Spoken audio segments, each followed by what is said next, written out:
Você tem sentido que a sua vida está estagnada, que você está preso na teia do perfeccionismo, ou às vezes dos pensamentos catastróficos e não consegue sair do lugar? Pois é, foi isso que a Marjorie Priscila nos perguntou aqui na comunidade, nos comentários, e ela quer saber como sair da estagnação.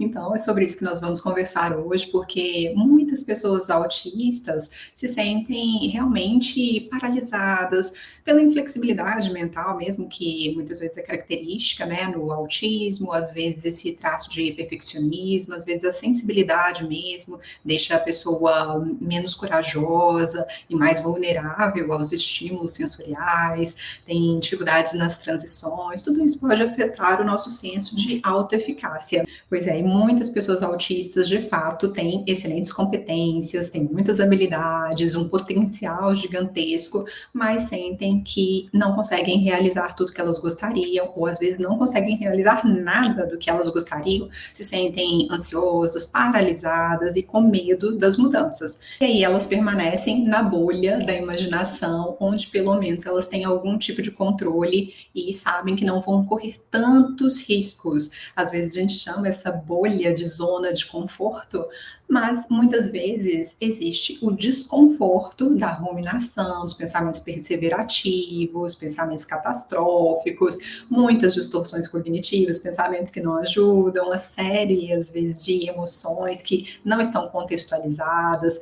Por isso, o mundo imaginário realmente pode ser um refúgio, mas nem sempre ele é confortável e, na verdade, a vida acontece fora da bolha. Por isso, a pessoa precisa exercitar essa habilidade de sair um pouquinho também, compartilhar suas habilidades, e para isso nós estamos aqui, né? Porque às vezes, mesmo encontrando excelentes motivos para dizer os nossos nãos, ou para dizer os nossos sims também, para alguns projetos importantes, nós acabamos nos resignando e mantendo tudo do mesmo jeito, com medo das transições e com medo do imprevisível, do que a gente não consegue controlar, e principalmente como é possível elevar a nossa autoconfiança e ganhar essa motivação para executar as atividades importantes do nosso dia, autocuidado, no trabalho, nos estudos. E esse é o nosso tema de hoje, que são os segredos da autoeficácia. E antes de falar sobre como treinar a sua autoeficácia, eu quero dizer que essa dúvida partiu do nosso último vídeo aqui,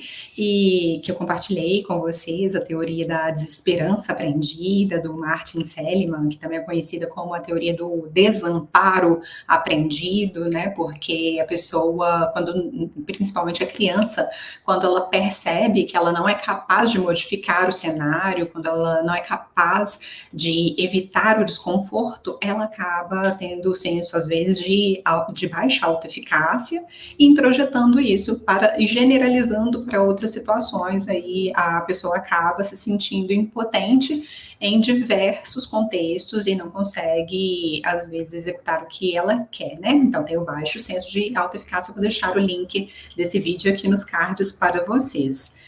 E voltando aqui ao nosso tema de hoje, que é a autoeficácia, nós vamos conversar sobre a teoria desenvolvida pelo psicólogo Albert Bandura, que é um psicólogo canadense, e ele tem trabalhos muito interessantes, ficou conhecido, inclusive, por um experimento com o João Bobo, e esse experimento é muito famoso. O Albert Bandura mesmo dizia que onde ele ia, em qualquer lugar do mundo, apesar de ele ter conduzido várias outras pesquisas, esse era o ponto-chave, né? Então as pessoas o associavam sempre, e associam até hoje, a esse experimento do João Bobo, em que os pesquisadores separavam as crianças em dois grupos e eles pediam que elas aguardassem alguns minutos numa sala de espera antes de entrar na sala de brinquedos, onde elas poderiam brincar livremente.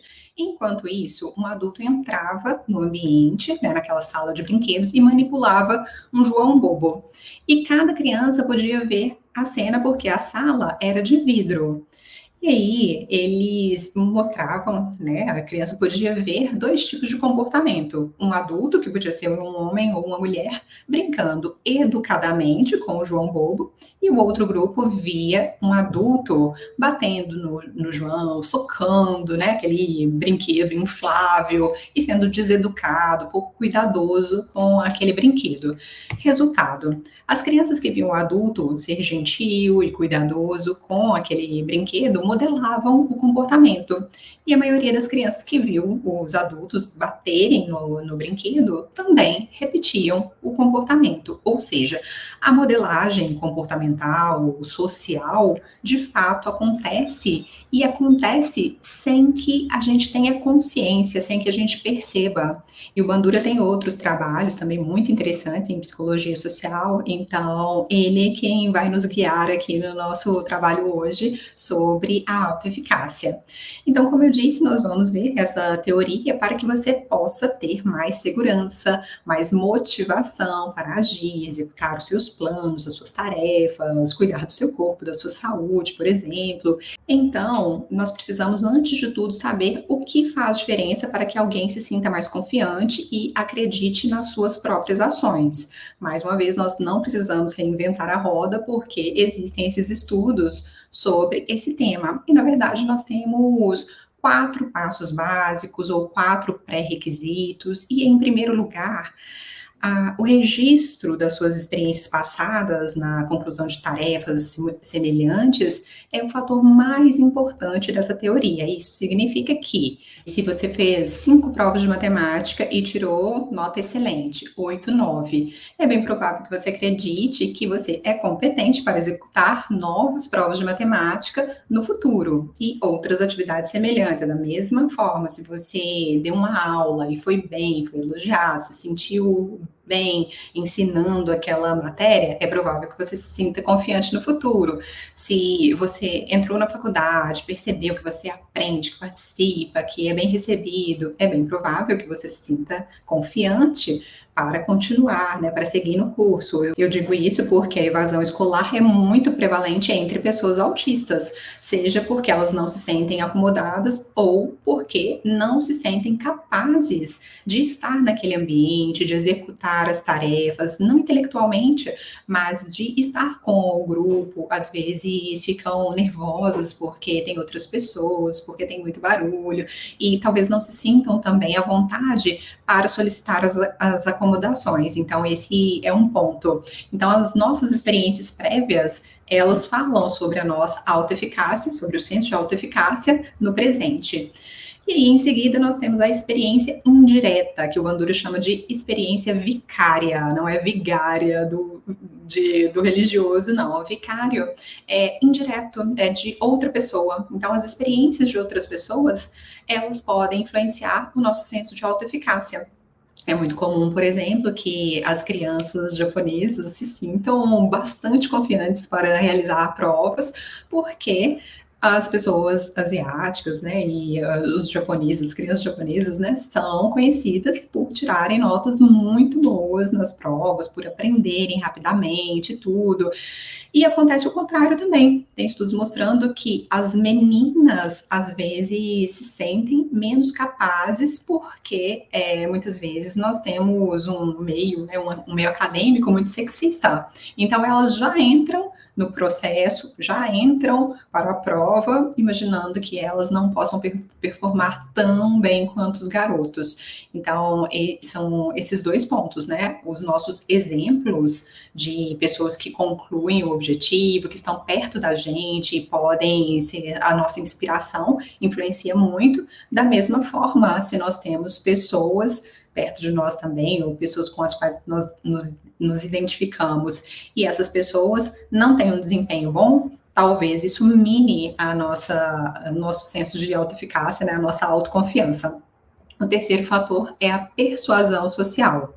O que isso significa? Significa que, se você estiver em um ambiente validante, seguro, em que você possa treinar suas habilidades, sem muitas críticas, sem julgamento, sem ser punido pelos seus erros, você vai se sentir mais à vontade, mais tranquilo para fazer o seu treinamento, porque todo erro, toda prática inclui, né, esses pequenos erros, e se existe alguém para dar um feedback tranquilo e tudo, você também vai ficar à vontade, vai se sentir seguro para executar novos planos. Por outro lado, o seu senso de autoeficácia pode diminuir muito, pode ser drenado, minado, quando você recebe comentários invalidantes, depreciativos sobre a sua capacidade de realizar uma tarefa, quando as pessoas não acreditam em você. E isso, infelizmente, acontece muito com pessoas autistas, com quem tem TDAH, dislexia e outros transtornos. Às vezes, só de ter o diagnóstico, os professores param de investir. Os pais, às vezes, não acreditam. Isso é menos comum hoje em dia, mas a gente escutava, né? Ah, não, passa direto, não precisa fazer isso. E o ambiente de trabalho mesmo pode ser capacitista. Então, a pessoa vai acreditando que realmente ela não seja capaz. Em outro vídeo nós falamos justamente sobre o estresse tóxico, sobre as experiências adversas na infância. Então, se a criança esteve num ambiente abusivo, negligente, em que ela tinha modelos assim de comportamentos não adaptativos, e às vezes esses modelos de insucesso, talvez ela também internalize isso, e a persuasão social, né, o ambiente a leva a acreditar que ela não seja capaz de realizar seus sonhos e de executar tarefas, às vezes, muito simples, que são, por exemplo, de autocuidado. E, por fim, o feedback fisiológico, o que você sente no seu corpo, isso também faz diferença no seu senso de autoeficácia e na motivação que você vai ter para executar outras tarefas. Então, esses sinais que o corpo emite, eles são mensagens. Então, quando a gente tem algo importante para fazer, por exemplo, estar numa sala de aula, fazer uma obra de arte, escrever uma redação, os meus alunos do Enem, por exemplo, às vezes eles dizem, né, que se sentem muito ansiosos, que tem taquicardia, sudorese, ficam vermelhinhos, e aí por isso, por esses sinais que o corpo emite, talvez eles fiquem paralisados e não consigam escrever nem o primeiro parágrafo. Então, isso é um problema gigantesco, porque a interpretação que a pessoa faz sobre essas mensagens do corpo, às vezes, atrapalha o comportamento dela. E o que nós precisamos fazer na maioria das vezes é reciclar esses pensamentos, atualizar a interpretação que a pessoa faz sobre essas mensagens que o corpo emite de forma natural quando nós estamos sob algum tipo de estresse ou quando nós estamos empolgados, entusiasmados, quando nós vamos ao teatro, quando nós vamos fazer algo importante, na véspera de uma viagem, quando nós vamos encontrar alguém que a gente gosta, né, um amigo, ou quando a gente assiste a um filme muito emocionante. Os sinais, eles são mais ou menos os mesmos, mas quando a pessoa interpreta como algo catastrófico, geralmente ela fica paralisada ou fica muito agitada e às vezes não consegue o desempenho que ela gostaria. Por isso as pessoas tiram nota baixa e a gente vai treinando para que a pessoa fique mais à vontade também ao sentir essas reações fisiológicas. Mas aqui nós temos o resumo do que é necessário para se ter autoeficácia e motivação, que é experiência prévia, de preferência positiva, bem-sucedida.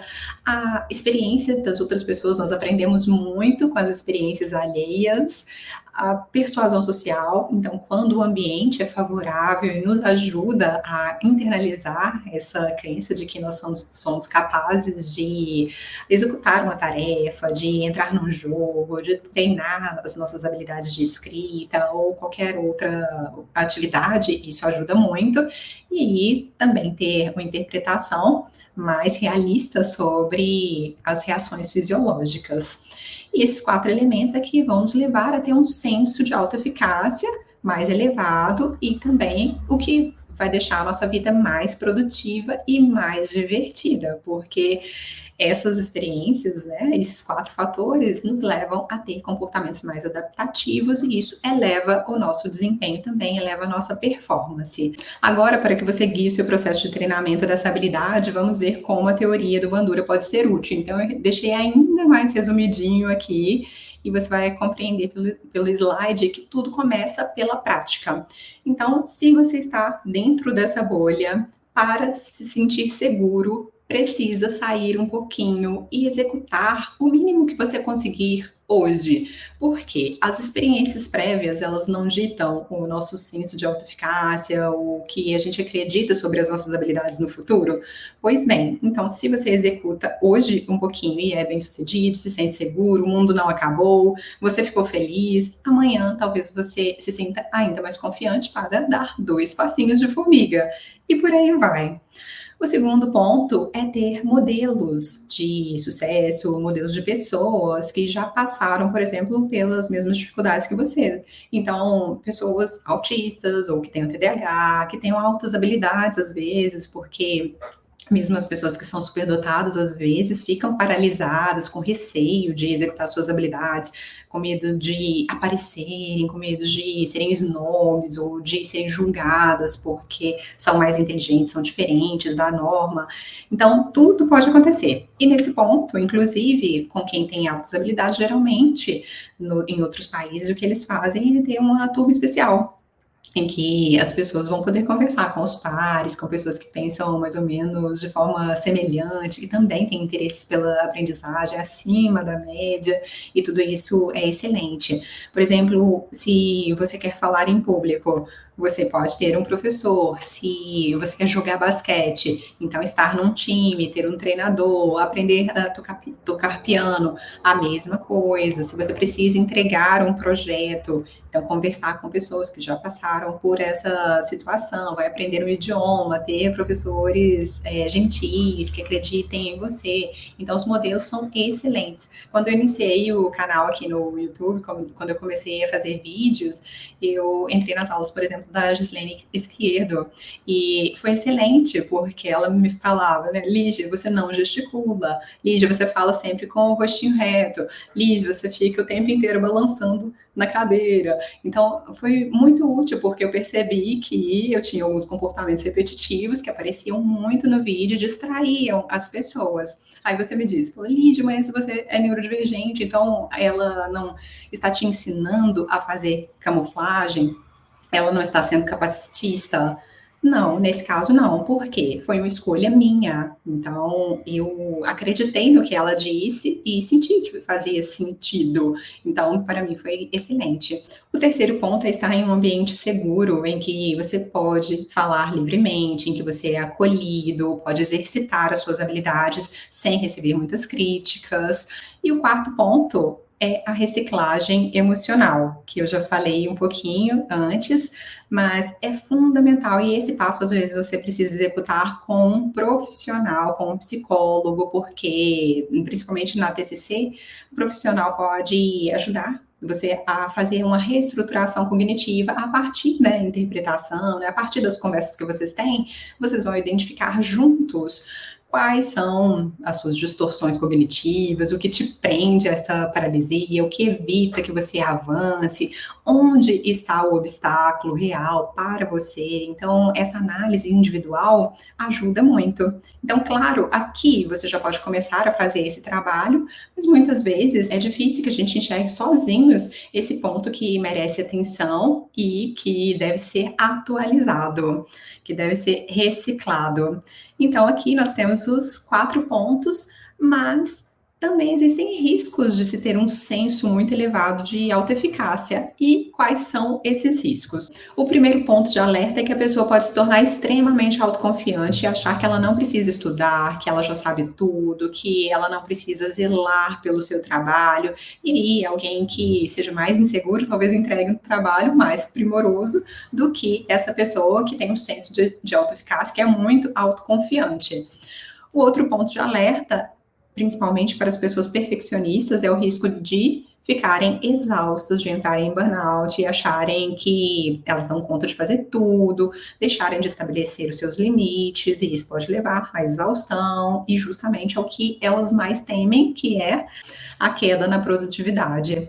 E, inclusive, nós temos também vídeo sobre esse tema aqui, vou deixar nos cards para vocês. Agora, como sempre, deixe aqui nos comentários as suas reflexões, compartilhe as suas histórias e complemente a nossa discussão, porque essa é uma comunidade, é um projeto colaborativo, então eu conto com vocês para que a gente enriqueça a nossa conversa e aproveite, claro, para curtir, compartilhar essa teoria com quem você gosta e ajudar outras pessoas a se sentirem mais livres, mais seguras para fazer o que elas precisam, o que é importante para cada uma delas. E claro, se inscreva na comunidade para que você não perca nenhum desses vídeos e eu espero que você saia dessa teia da procrastinação, da paralisia, da estagnação, como disse Marjorie, e se sinta mais confiante para usar as suas cores espectrais. Então, um grande abraço e até o próximo vídeo. Tchau, tchau!